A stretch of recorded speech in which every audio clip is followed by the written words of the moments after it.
दोस्तों, एक शहर में हैदर नाम का लड़का रहता था। वो एक छोटी सी दुकान पर काम करता था।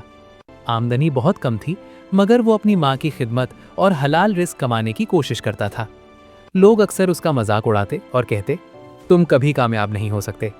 लेकिन हैदर हमेशा कहता, अल्लाह पर भरोसा रखो, एक दिन सब बेहतर हो जाएगा। एक दिन दुकान के मालिक ने अचानक दुकान बंद कर दी।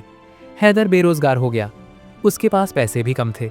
फिर भी उसने हिम्मत नहीं हारी और रोज दुआ करता रहा, या अल्लाह मुझे बेहतर रास्ता दिखा।